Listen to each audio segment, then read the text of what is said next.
So, ito na. Ayan na, habang tayo nagkakape, maghahanda tayo na rin ng ng ating iluluto na soup. So, yan. Buto-buto, pork meat, corn. Yan ay yellow corn. Tas yan.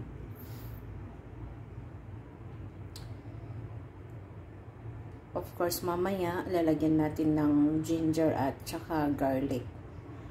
So, yan. Magbablanch muna ako. And then, I will slice those one.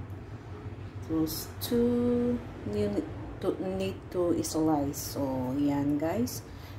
Bear with me and I hope you enjoy. So, yan. Hugasan natin yung pork meat. And then, we will blanch that one. So, ayan na. Lagyan natin ng tubig ang ating ang ating pot. Ayan. I-blanch natin yung meat. Tapos, ito naman yung tubig. Papakuluan natin. Para pag kumulo na, ilagay na lang natin yung mga iluluto natin na pangsabaw. So, ayan. Blanch natin yan. Let's wait for a moment. Yan, habang hinihintay natin na ma-blanch at kumulo yung tubig, ito naman ay ating ika-cut. Slicing natin. Okay. So, yan. Ganyan ko siya na-cut. Para, nabagay sa cut ng meat. So, ayan. That's why we need to blanch the meat. Kasi naman, tignan nyo.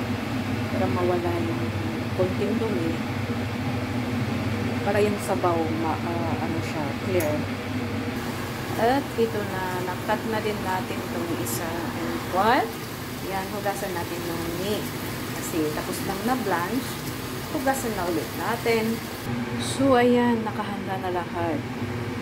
What we're going to do is just put in the pot. Pero hintayin natin na kukulo siya bago natin ilagay lahat. So, ayan. Yan na po. Na-slice na lahat. Hintayin na lang natin kumulo yung tubig na yun. So, ayan guys.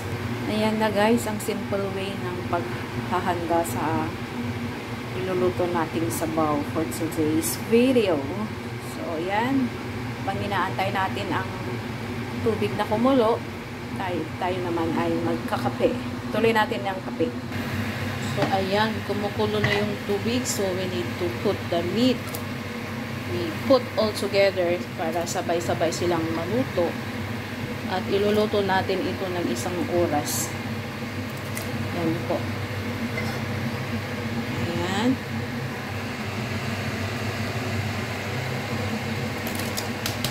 Ayan.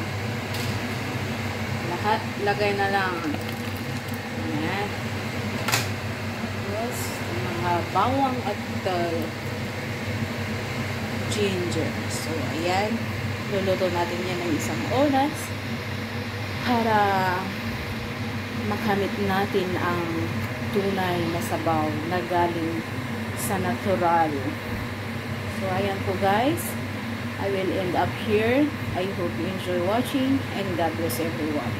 Bye-bye! So, ayan na. Luto na ang ating soup.